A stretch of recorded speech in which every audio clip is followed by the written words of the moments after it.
પ્રાર્થના સંદેશ ન્યૂઝમાં આપનું સ્વાગત છે। ચીખોદરા નાઇટ ટુર્નામેન્ટમાં મર્ડર થયેલ સલમાન વોરાને ન્યાય મળે તે હેતુથી આગામી 27/7/2024ના રોજ આણંદ બંધનું એલાન કરવામાં આવ્યું। આણંદ મુકામે ગત તારીખ 22/6/2024ના રોજ ચીખોદરા નાઇટ ટુર્નામેન્ટમાં મર્ડર થયેલ સલમાન વોરાના કેસ સંદર્ભે સલમાન વોરાના નિવાસસ્થાને આણંદ નગરપાલિકાના કાઉન્સિલરો, વિરોધ પક્ષના નેતા તથા મુસ્લિમ સમાજના તમામ આગેવાનો અને પીડિત પરિવારના સભ્યો આવનાર તારીખ 27/7/2024 શનિવારના રોજ સલમાન વોરાને ન્યાય મળે તે બાબતના સમર્થનમાં આણંદ શહેર શાંતિપૂર્ણ, સ્વયંભૂ અને સ્વેચ્છાએ પોતાના ધંધા રોજગાર બંધ રાખી સાથ સહકાર આપે એવી અપીલ કરી હતી। તદુપરાંત મુખ્ય આરોપીઓને તાત્કાલિક ધોરણે પકડી અને બાકી રહેલ વર્તમાન ધારાસભ્યના પુત્રનું નજરે જોયાના સાક્ષીના નિવેદનના આધારે ફરિયાદ દાખલ કરવામાં આવી અને આ કેસમાં જે પણ નિવેદન મરજી વિરુદ્ધ લેવામાં આવ્યા હોય તે પેનલ એડવોકેટની હાજરીમાં વાંચી સંભળાવી સુધારવામાં આવે અને આ તપાસ કોઈ પણ એલસીબી, એસઓજી કે ક્રાઇમ બ્રાન્ચને સોંપી નિષ્પક્ષ તપાસ કરવામાં આવે તેવી અપીલ કરવામાં આવી। આ તમામ રજૂઆત વારંવાર તંત્રને લેખિત અને મૌખિક રજૂઆત કરવા છતાં કોઈ નિરાકરણ થયેલ નથી, જેથી આ પગલું ભરવાની ફરજ પડેલ છે। બ્યુરો હેડ બસર ચિસ્તી, આણંદ। મારું નામ સોહિલ ચિસ્તિયા છે। અત્યારે અમે આણંદ મુકામે મરહુમ સલમાન વોરાના નિવાસસ્થાને ભેગા થયા છે। અત્યારે આણંદના તમામ કાઉન્સિલરો, મુસ્લિમ સમાજના આગેવાનો, એમજી ગુજરાતી સાહેબ અને તમામ લોકો અત્યારે અમારા ભેગા થવાનું એક કારણ એવું હતું કે ગયા મહિને મરહુમ સલમાન વોરાની જે બિલકુલ નિર્દોષ ચીખોદરા મુકામે નાઇટ ટુર્નામેન્ટ જોવા ગયેલા હતા ત્યાં તેમની ક્રૂરતાપૂર્વક હત્યા થઈ। આ વાતને આજે 1 મહિનો થયો, તેમ છતાં મુખ્ય આરોપીઓની ધરપકડ થયેલ નથી અને અમારી પાસે નજરે જોવાના સાક્ષી છે તે સાક્ષીઓના નિવેદન આપવા છતાં અને પોલીસનું કહેવું હતું કે ભાઈ અમે 164નું નિવેદન લઈશું, એમનું 164નું નિવેદન લેવામાં આવતું નથી। તેમના પોલીસ સ્ટેશનમાં નિવેદનો આપેલા છતાં વર્તમાન ધારાસભ્યના પુત્રનું ફરિયાદમાં નામ દાખલ કરવામાં આવતું નથી અને ધરપકડ પણ કરવામાં આવતી નથી।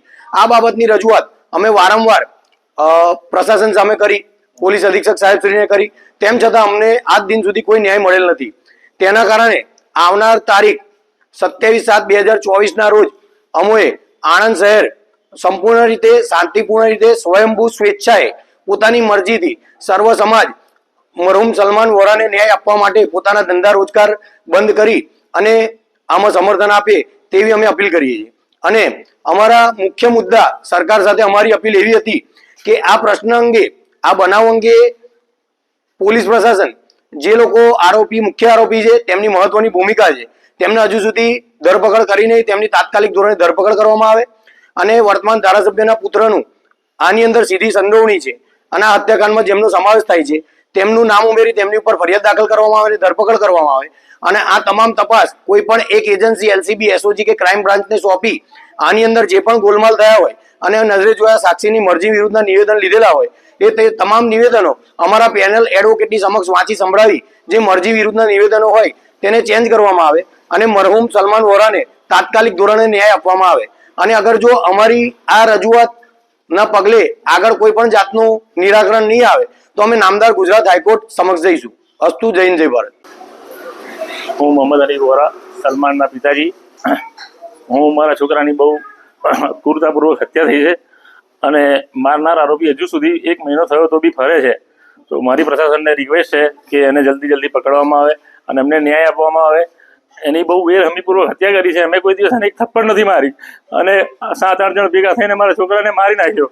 તો અને આરોપી હજુ નાસ્તા પર છે અને અમે આણંદની જનતાને હું અપીલ કરું છું કે આવનાર શનિવારે તેઓ સ્વયં પોતાની ઈચ્છાએ તેમનો ધંધા બંધ રાખે અને આમ નાગરિકને કોઈ નુકસાન ન થાય તેનો પૂરો ખ્યાલ રાખે અને સલમાનને ઇન્સાફ અલાવવામાં સપોર્ટ કરે એવી આણંદની જનતાને હું અપીલ કરું છું। હિન્દુસ્તાન જિંદાબાદ। આણંદ માટે એક દુઃખદ બનાવ કહેવાય કે સલમાન વોરાનું નિર્મમ હત્યા અને આપણે જોઈએ તો એ બિલકુલ ઈરાદાપૂર્વક કરવામાં આવી હતી અને આ અંગે ભાઈ શ્રી સોહેલભાઈ અને આણંદના શહેરના નવજવાનો, આગેવાનો, કાઉન્સિલરશ્રીઓ અમે બધાય જ અલગ રીતે પ્રશાસનને રજૂઆતો બી કરી, કહ્યું પણ ખરું અને પ્રશાસને અમને તે વખતે હૈયાધારણ આપી હતી। ખુદ એસપી સાહેબે પણ હૈયાધારણ આપી હતી કે આમાં કોઈ પણ પ્રકારનો અન્યાય નહીં થાય અને સલમાનને પૂરેપૂરો ન્યાય મળશે એની હું પાકી બાંહેધરીને ખાતરી આપું છું। અમે એના પર પ્રશાસન પર વિશ્વાસ રાખ્યો અને આજે પણ હજુ વિશ્વાસ રાખીએ છીએ કે પ્રશાસન હજુ આ બાબત પર કંઈ કરશે। પણ એક માસથી ઉપર પણ થવા આવ્યું પણ અફસોસ અને દુઃખદ સાથે કહેવું પડે છે કે જે નાસ્તા ફરતા જે એના તહોમતદારો છે, બલકે ગુનેગારો છે, એમને સરકાર હજુ પકડી શકી નથી. અને સોહેલભાઈ જેમ કહ્યું તેમ ધારાસભ્યશ્રીના છોકરાનું નામ એફઆઈઆરમાં પણ લખાયું છે, જ્યાં નિવેદનોમાં પણ લખાયું છે. અને સાક્ષીઓ ઘણા બધા હતા, ઘણા બધા સાક્ષીઓના નિવેદનો હજુ લેવાના બાકી છે. અને એ નિવેદનો જે લીધા છે એ પ્રમાણે પણ જે લોકોના નામ એડ થવા જોઈએ નથી કર્યા. તો આની પાછળ શું રાજરમત છે એ બી અમારે સમજવું જોઈએ, જાણવું જોઈએ કે પ્રશાસન કોના દબાણ હેઠળ કામ કરી રહ્યું છે, પોલીસ કોના દબાણ હેઠળ કામ કરી રહી છે, કેમ આવું થઈ રહ્યું છે, કેમ નથી પકડવામાં આવતા, કેમ નાખતા. અગર આની જગ્યાએ અગર જો અન્ય કોઈ વ્યક્તિ હોત તો શું પ્રશાસન આ પ્રમાણે ભીનું સંકેલવાનો પ્રયત્ન કર્યો હોત? આ એક અમારા માટે બહુ દુઃખદ બાબત છે કે અમને જોઈએ એવો અમને વિશ્વાસ હતો, પણ એ વિશ્વાસ આજે ભંગ થઈ રહ્યો છે. જોઈએ એવો પ્રશાસન તરફથી સપોર્ટ નથી મળ્યો. ના છૂટકે અમારે આ એક નિવેદન આપવું પડે છે કે 27મી તારીખે તમામ સમાજ, કારણ કે આજે સલમાનની વારી છે, ન બને ન થવું જોઈએ, પણ કાલે બીજા કોકની પણ આવી વારી આવી શકે છે.